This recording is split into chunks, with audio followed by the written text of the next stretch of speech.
आपला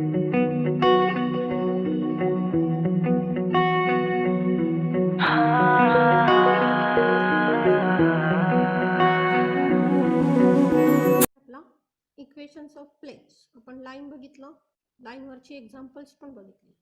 आता आपल्याला बघायचं आहे प्लेन. बघा प्लेनचा थोडासा कन्सेप्ट आपल्याला सुरुवातीचा झालेला आहे. A plane is a surface such that line joining any two points on it lies entirely on it. Plane कुणाला म्हणणार आपण? तर तो एक सरफेस आहे. कसा आहे सरफेस? तर line joining any two points on it, त्या प्लेनवरचे कुठलेही दोन पॉइंट आपण जर घेतले तर त्या दोन पॉइंटला जोडणारी जी रेषा, ती रेषा त्या टोटल सरफेसवरच असली पाहिजे, तर अशाला आपण प्लेन म्हणणार आहे. मग प्लेन तुम्ही कुठलाही घ्या. फॉर एक्झाम्पल हा आपला एक प्लेन आहे. या प्लेनवर आपण कुठलेही हे दोन पॉइंट घेतले तर या दोन पॉइंटला जोडणारी रेषा त्या प्लेनवरच असली पाहिजे. किंवा हा एक प्लेन आपण डिफाईन केला तर या प्लेनवरचे कुठलेही दोन पॉइंट जर आपण घेतले आणि त्यांना जोडणारी एखादी रेषा काढली तर ती रेषा त्या टोटली प्लेनवरच, त्या सरफेसवर असली पाहिजे, तर याला आपण प्लेन म्हणणार आहे. Then plane can be determined by two intersecting lines. आता हे आपल्याला 8वी 9वीला झालेलं असतं बघा. दोन इंटरसेक्टिंग लाईन, दोन एकमेकांना कट होणाऱ्या लाईन एक प्लेन डिटरमाइन करतात. टू पॅरलल लाईन्स, दोन पॅरलल लाईन्स असतील तर त्या दोन पॅरलल लाईन नेहमी एकाच प्लेनवर असतात. A line and a plane outside it, एखादी लाईन आणि त्या लाईनवरच्या बाहेरचा पॉइंट हे सुद्धा एकाच प्लेनवर असतात. किंवा 2-3 नॉन कोलिनियर पॉइंट्स हे एक प्लेन डिफाईन करतात. हे आपला कन्सेप्ट आपला झालेला आहे. आता आपल्याला काय बघायचं आहे तर या प्लेनची इक्वेशन्स बघायची. तर त्याच्या आधी आपल्याला एक महत्त्वाचा पॉईंट बघायचा तो नॉर्मल. नॉर्मल म्हणजे काय तर परपेंडिक्युलर लाईन. आपलं हे झालेलं आहे नॉर्मल डेरिव्हेटिव्ह मध्ये. Line perpendicular to the plane is called normal. प्लेनला जी लाईन परपेंडिक्युलर असेल किंवा व्हेक्टर जो परपेंडिक्युलर असेल त्याला आपण काय म्हणणार आहे? Normal to the plane. A plane has several normals. या एखाद्या कुठलाही प्लेन कन्सिडर केला आपण, त्या प्लेनला अनेक नॉर्मल्स असू शकतात. फॉर एक्झाम्पल हेच आपला एक प्लेन असेल तर याला ही एक नॉर्मल आहे किंवा ही एक नॉर्मल असेल. कशाही आपल्या नॉर्मल्स भरपूर असतील. कुठलाही प्लेन कन्सिडर केलं तर त्या प्लेनला मेनी नॉर्मल्स असतील. They all have proportional direction ratios. त्या सगळ्या नॉर्मलचे जे डायरेक्शन रेशोज आहेत हे कसे असणार? प्रपोर्शनल असणार. का तर सगळे असे जे नॉर्मल्स असतील हे नॉर्मल्स कसे आहेत तर एकमेकांना पॅरलल असतील, कारण ते या प्लेनला कसे आहेत? परपेंडिक्युलर आहेत. त्यामुळे सगळे नॉर्मल्स कसे आहेत तर हे पॅरलल लाईन्स आहेत. आणि पॅरलल लाईन्स असतील तर त्यांचे डायरेक्शन रेशोज कसे असतात? प्रपोर्शन मध्ये असतात. Equation of plane passing through a point and perpendicular to a vector. आता आपल्याला वेगवेगळी प्लेनची इक्वेशन्स बघायची. म्हणजे जी आपण लाईनची इक्वेशन्स बघितली दोन, तशी आपल्याला प्लेनची इक्वेशन्स बघायची. या प्लेनच्या इक्वेशन मध्ये हे पहिलं इक्वेशन काय फॉर्मॅट आहे बघा त्याचा. Equation of plane passing through a point and perpendicular to a vector. असं प्लेनचं इक्वेशन काढायचं आहे की जे एका पॉइंट मधून जातं आणि एका व्हेक्टरला परपेंडिक्युलर. मग एक्झाम्पल सोडवताना आपल्याला याचा वापर करायला की दिलेलं काय तर त्या प्लेनवरचा पॉइंट दिलाय आणि त्या प्लेनला परपेंडिक्युलर असलेला व्हेक्टर दिला असेल तर आपल्याला या फॉर्मॅटने एक्झाम्पल सोडवलं. बघा थेरम काय सांगतो. The equation of a plane passing through a point A with position vector A bar. प्लेनवरचा एक पॉइंट दिला ए की ज्याचा पोझिशन व्हेक्टर आहे A bar and perpendicular to the vector N bar. आणि या प्लेनला परपेंडिक्युलर असलेला व्हेक्टर दिला एन बार. तर या प्लेनचं इक्वेशन काय येतं? R bar dot N bar equal to A bar dot N bar. हे प्लेनचं इक्वेशन येतं. काय काय दिलंय? या प्लेनवरचा एक पॉइंट दिलाय. मग आता आपण डायग्राम काढली बघा. ही प्लेन आहे. या प्लेनवरचा हा एक पॉइंट आहे पॉइंट ए, त्याचा पोझिशन व्हेक्टर आहे ए बार आणि या प्लेनला परपेंडिक्युलर असलेला हा व्हेक्टर आहे एन बार. एवढीच माहिती आपल्याला दिली आहे. मग आता आपल्याला एक्झाम्पल सोडव, आपल्याला याची थेरी काढायची, याचा इक्वेशन कसं आलं ते बघायचंय. मग आता बघा बरं. Let P with position vector R bar be any point on the plane. जसं लाईनचं इक्वेशन काढताना आपण लाईनवरचा एक जनरल पॉइंट पी घेतला की ज्याचा पोझिशन वेक्टर आहे आर बार, तसंच काय करायचं तर या प्लेनवर या ज्या प्लेन आहे या प्लेनवरचा एक पॉइंट तर आपल्याला दिलाय ए, की ज्याचा पोझिशन वेक्टर आहे ए बार. आता या प्लेनवर एखादा जनरल कुठलाही पॉइंट कन्सिडर करायचा पी. मग हा पी इथं असेल, इथं असेल, इथं असेल, इथं असेल, कुठेही असेल, की त्याचा पोझिशन वेक्टर आहे R bar. So let P with position vector R bar be any point on the plane. मग आता हा ए आणि पी जोडले आपण, म्हणजे एपी व्हेक्टर तयार झाला आपला. मग आता हा एपी व्हेक्टर या प्लेनवर आहे, बरोबर आहे ना. या प्लेनला हा एन बार कसा आहे, परपेंडिक्युलर आहे. मग हा एन बार हा असा असणार आहे बघा. हे आपलं जर प्लेन असेल तर हा एन बार दिसताना जरी असा दिसत असला तरी तो असा आहे ऍक्च्युली आहे. आणि हा एपी बार या प्लेनवर आहे, म्हणजे हा एपी बार आणि हा एन बार कसा आहे, एकमेकांना परपेंडिक्युलर आहे ना. म्हणजेच आपण काय लिहिलं, therefore AP bar is perpendicular to N bar. हा AP बार कसा आहे तर N बारला परपेंडिक्युलर आहे. मग जर दोन वेक्टर परपेंडिक्युलर असतील तर त्याचा डॉट प्रॉडक्ट काय होतो, 0 होतो. म्हणजे काय झालं, AP bar dot N bar equal to 0 झालं. मग AP बार म्हणजे त्याच्या पोझिशन वेक्टर मध्ये काय आलं तर R बार मायनस A बार आलं. AP बार म्हणजे डॉट N बार आलं इक्वल टू 0. आता या एन बारनी मल्टिप्लाय केलं तर काय होईल, याने याला मल्टिप्लाय केलं म्हणजे हे झालं R bar dot N bar, minus याने याला मल्टिप्लाय केलं म्हणजे हे झालं A bar dot N bar equal to 0. आता हे मायनस आहे, पलीकडे गेलं की काय होणार, प्लस होणार. म्हणजे इक्वेशन काय आलं, R bar dot N bar equal to A bar dot N bar आलं.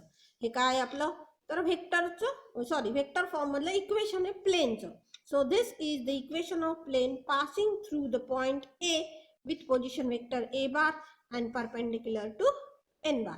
हे वेक्टर फॉर्म मधलं प्लेनचं इक्वेशन आलं की त्या प्लेन बद्दल काय काय माहिती आपल्याला. त्या प्लेनवरचा एक पॉइंट आहे A की ज्याचा पोझिशन वेक्टर आहे A बार आणि त्याला परपेंडिक्युलर असलेला वेक्टर आहे N बार. या दोन गोष्टी दिल्या असतील तर आपण प्लेनचं इक्वेशन हे या पद्धतीने काढणार. बघा एक रिमार्क आहे, पहिला रिमार्क आहे, equation R bar dot N bar equal to A bar dot N bar is called the vector equation of plane in scalar product form.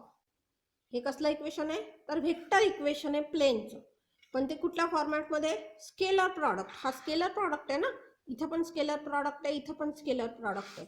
So equation R bar dot N bar equal to A bar dot N bar याला आपण काय म्हटलं, vector equation of plane in scalar product form. आता दुसरा remark बघा, if a bar dot N bar equal to d, म्हणजे हा जो RHS आहे या RHS ची किंमत किती झाली आहे तुमची, डी झाली. तर हे जे इक्वेशन आहे तुमचं R bar dot N bar equal to A bar dot N bar याची किंमत किती होणार, डी होणार. म्हणजे इक्वेशन काय झालं, R bar dot N bar equal to D झालं. म्हणजे नंतर आपण हे इक्वेशन न म्हणता प्लेनचं इक्वेशन हे म्हणणार आहे. या फॉर्मॅटमध्ये प्लेनचं इक्वेशन असेल आपलं. बघा यात आपण काय बघितलं तर प्लेनवरचा एक पॉइंट दिला असेल आणि परपेंडिक्युलर व्हेक्टर दिला असेल. वेक्टर कुठला आहे परपेंडिक्युलर तर एन बार आहे, म्हणजे तो 2 वेळा मल्टिप्लाय होतोय. उलटा करायचं नाही, इथं 2 वेळा एन बार आहे इकडं LHS ला पण आणि RHS ला पण. मग वेक्टरचं इक्वेशन आहे R bar dot N bar equal to A bar dot N bar आणि याची किंमत डी झाल्यावर हे इक्वेशन कसं होतं, R bar dot N bar equal to D. या इक्वेशनला आपण काय म्हटलं तर vector equation of plane in scalar product form. याचाच आपल्याला कार्टेशियन फॉर्म बघायचा. आता जे वेक्टर इक्वेशन आपण बघितलं, कुठलं वेक्टर इक्वेशन होतं, R bar dot N bar equal to A bar dot N bar. तर याचाच आपल्याला आता कार्टेशियन फॉर्म बघायचा. कार्टेशियन फॉर्म काय सांगतो बघा, तेच प्लेन आहे, तीच माहिती आहे, फक्त आता वेक्टर असणार नाही त्यात. The equation of plane passing through the point A x1 y1 z1 and direction ratios whose normal are of whose normal are a b c is a into x minus x1 plus b into y minus y1 plus c into z minus z1. Diagram तीच आहे बघा. काय करायचंय तुम्हाला तर हे तुमचं plain आहे मगाशी काय होतं, हा वेक्टर दिला होता आणि या प्लेनवरचा एक पॉइंट दिला होता. आता काय दिलंय, तर त्या पॉइंटचे कोऑर्डिनेट दिले. The equation of plane passing through point A. इथं मगाशी ए बार होता, आता त्याचे कोऑर्डिनेट दिलेत x1, y1 आणि z1.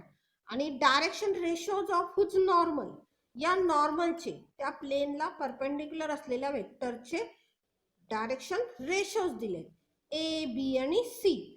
तर त्या प्लेनचं इक्वेशन काय येतं, A into X minus x1 plus B into Y minus y1 plus C into Z minus z1 equal to 0.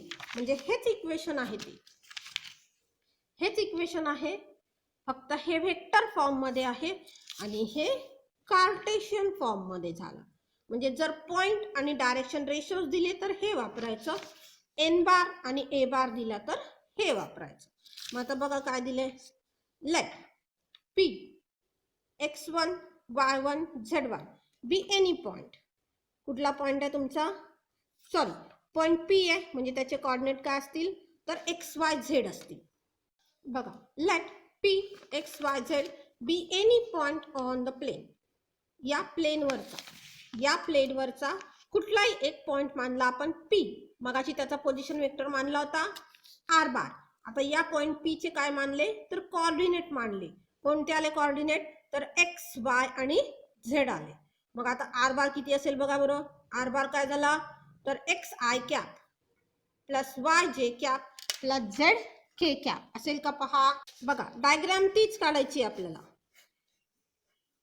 या प्लेनला परपेंडिक्युलर असलेला एक वेक्टर आहे की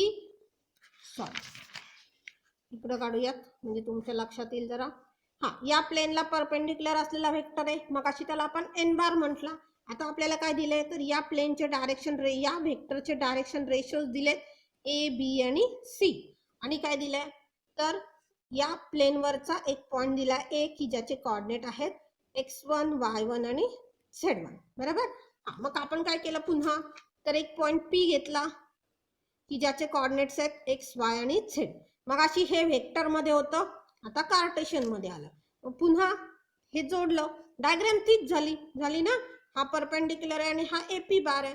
मग आपण काय लिहिलं बघा, let P X Y Z be any point on the plain.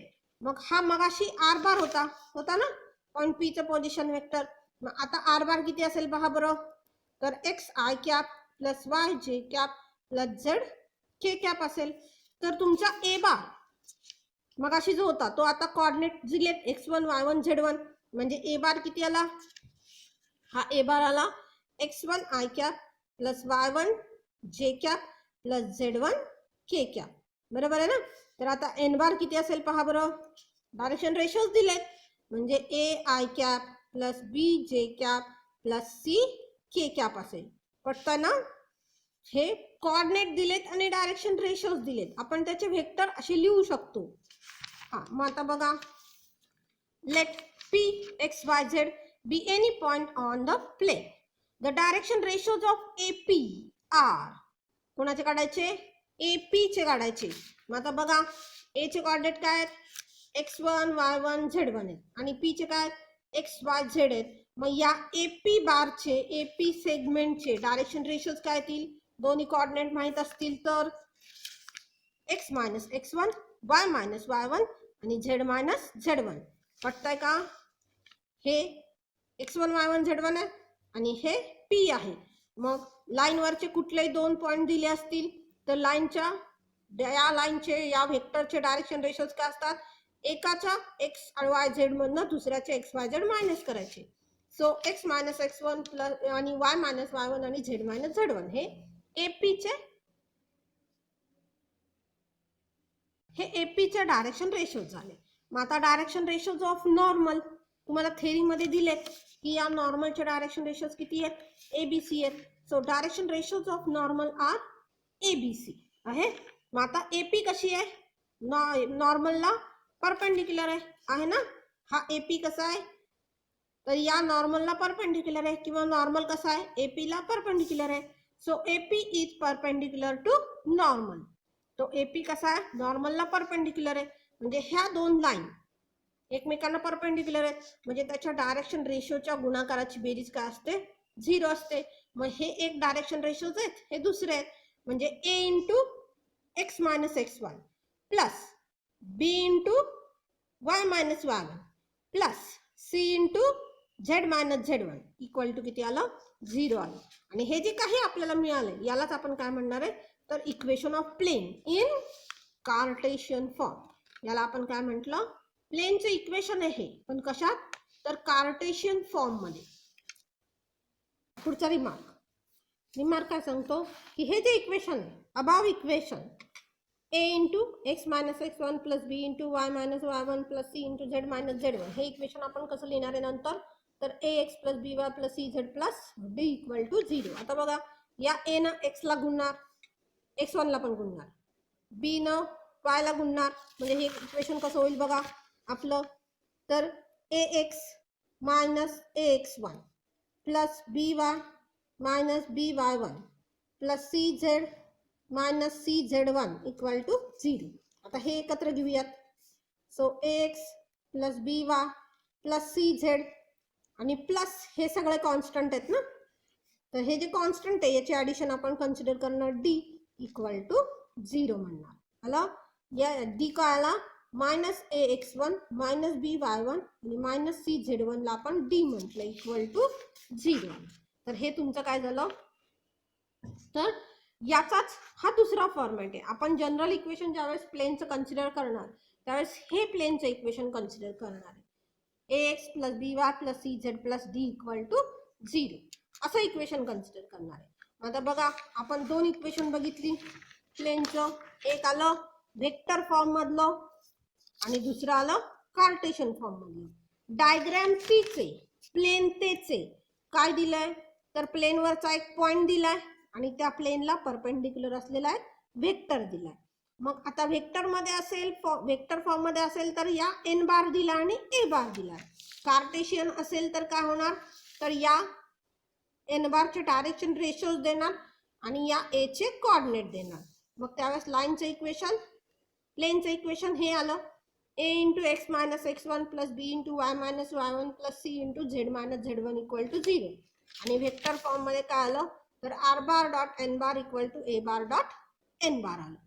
आता दुसरं बघा, दुसरा टाइप बघायचा आता आपल्याला. The vector equation of a plane passing through point a with position vector a bar and parallel to b bar and c बार. आता काय काय दिलंय?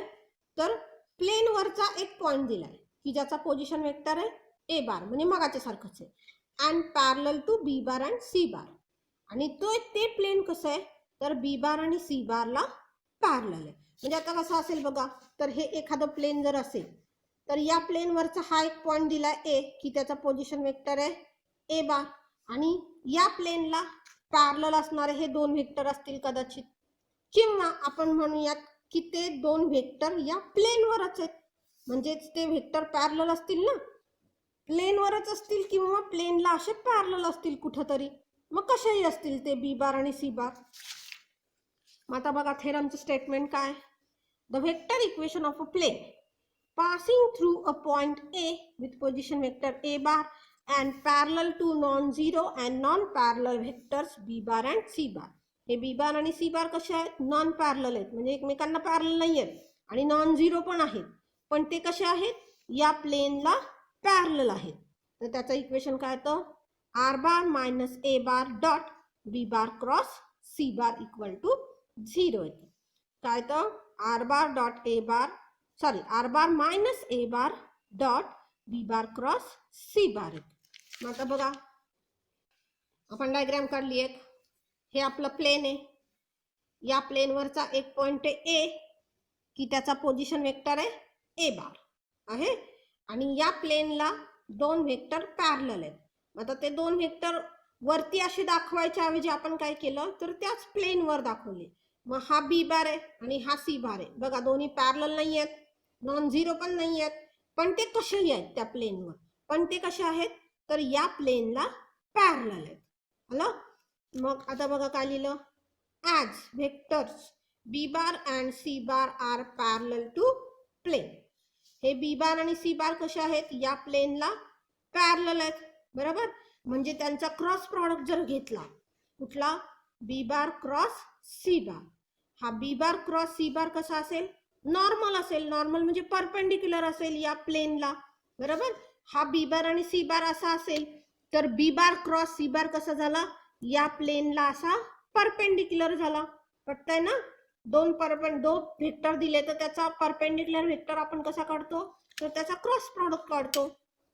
So B bar cross C bar कसा झाला, नॉर्मल म्हणजेच परपेंडिक्युलर झाला प्लेनला. Plane passing through point A with position vector A bar. या प्लेनवरचा एक पॉइंट आहे ए, त्याचा पोझिशन वेक्टर काय दिलाय आपल्याला, तर ए बार दिलाय. Let P with position vector R bar. Let P with position vector R bar be any point on the plane.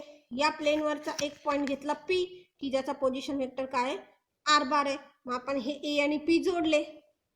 मग आता ए पी बार सुद्धा कुठं आला, या प्लेनवर आला ना, बरोबर.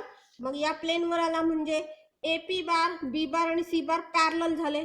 आणि हा बी बार सी बार क्रॉस सी बार कसा आहे, तर परपेंडिक्युलर आहे. म्हणजेच काय झालं बघा, तर A P bar is perpendicular to B bar cross C bar. Hello, हा ए पी बार कुठं आहे, प्लेनवर आहे. आणि प्लेनला हा वेक्टर कसा आहे, परपेंडिक्युलर आहे. त्यामुळे हा वेक्टर ए पी बारला सुद्धा कसा झाला, परपेंडिक्युलर झाला. So therefore A P bar dot B bar cross C bar काय झालं, 0 झालं. हे दोन परपेंडिक्युलर वेक्टर आहेत त्यामुळे त्याचा डॉट प्रॉडक्ट काय झाला, तर 0 झाला. मग ए पी बार म्हणजेच in terms of position vector काय आलं, R bar minus A bar आलं. Dot B bar cross C bar equal to 0.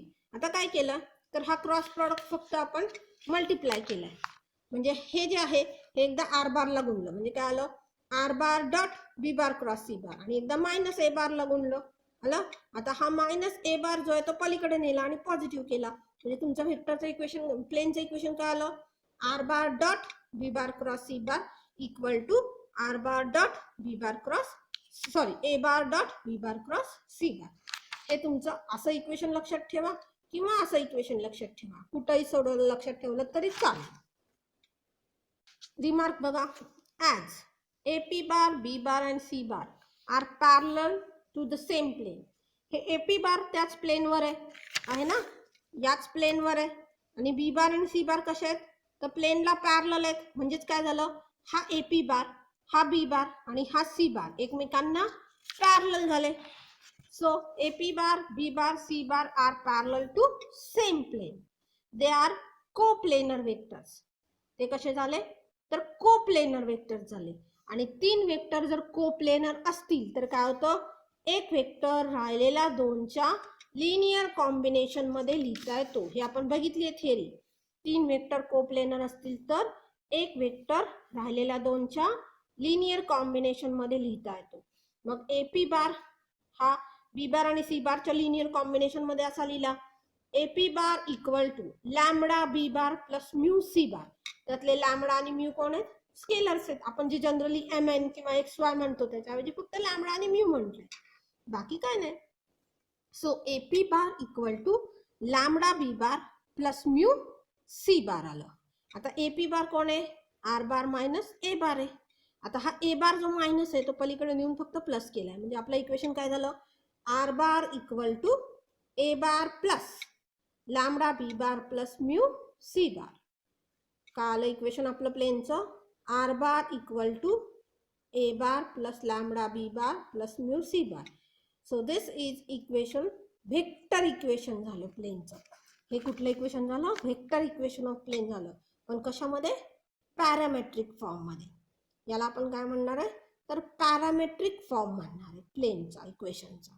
हे व्हेक्टर इक्वेशनच आहे पण कुठल्या फॉर्मॅट मध्ये आलं, तर पॅरामेट्रिक फॉर्मॅट मध्ये आलं. ही आपण प्लेनची दोन इक्वेशन बघितली बघा. कुठली कुठली, एक आपलं होतं पॉइंट आणि परपेंडिक्युलर असणार, आणि दुसरं आहे त्या प्लेनवरचा एक पॉइंट दिला आणि त्या प्लेनला पॅरलल असणारे दोन व्हेक्टर्स असतील तर ते प्लेनचं इक्वेशन हे येतं, व्हेक्टर इक्वेशन. आणि पॅरामेट्रिक इक्वेशन काय आलं तुमचं, तर R bar equal to A bar plus lambda B bar plus mu C bar आलं.